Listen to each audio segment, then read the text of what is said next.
Hello and welcome all. What is your favorite food? Mine is tomato chaat. Wouldn't it be exciting to grow vegetables and fruits to make our favorite food?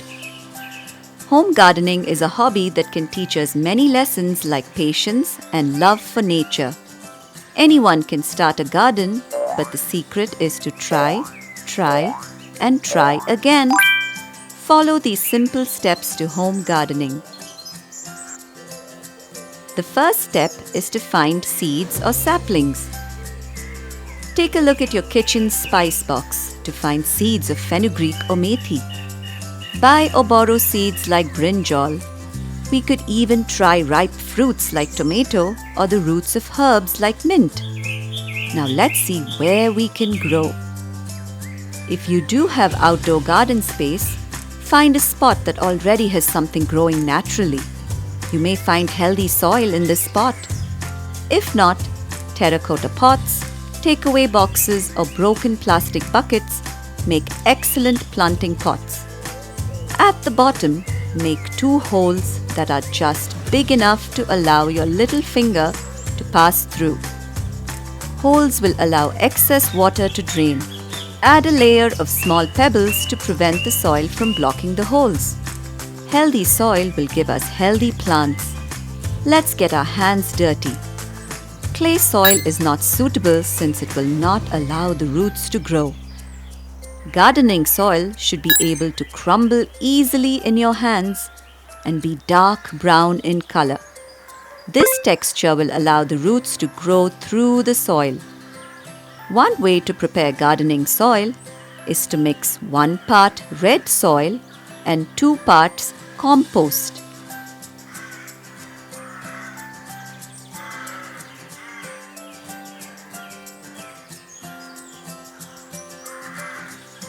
Our pot is now ready for sowing. For leafy green vegetables like fenugreek, sprinkle the seeds and cover with a thin layer of soil. For mint, remove the leaves and plant the stem along with the root. For seeds of brinjal, poke a hole in the soil and bury it. We can even try our luck by burying this ripe tomato in the soil. Water and sunlight are needed for the plant to make its own food. Make your own water sprinkler using an old plastic bottle with holes in the lid. Sprinkle water evenly. Keep the pot in a shaded area for a week. Too much sunlight or rain can harm the saplings. Once the seeds have sprouted and the sapling has 3 to 4 leaves, move it to a spot that receives sunlight for a minimum of 3 hours. We need to remember to feed the plants with additional nutrients so it stays healthy.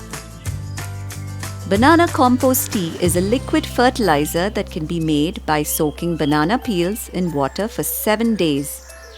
Dilute 1 part tea with 3 parts water. Sprinkle this liquid compost after the first 2 weeks of sowing. This is a good source of potassium. Have you heard of other liquid composts? Find out about Jivamrita, Panchagavya or fruit bioenzymes. After the next 2 weeks, feed the plant with solid compost by removing a layer of soil, adding a thin layer of compost and adding back the soil. Every 2 weeks, feed the plant by alternating between liquid and solid compost. A healthy plant will not be infected by pests. However, if you do get pests, natural pesticides can be made at home. One such example is to grind about 10 cloves of garlic with 1 liter of water. Remove most of the infected leaves. Spray the mixture directly on the remaining leaves at least 2 to 3 times in a week. Now let's talk about how to water the plants. Dig into the soil with your finger, and if it is moist, there is no need to water. Overwatering can kill the roots. Water only when the soil is dry. In about a few weeks, our little pot will start giving us vegetables and fruits. So now we have learned how to find seeds, where to grow, how to prepare the soil, how to sow, watering and sunlight, what to feed our plants, how to keep the pests away, and how to harvest. Our gardens can inspire us to cook. What are you cooking today? More tomato chaat for me. Thank you and bye-bye all.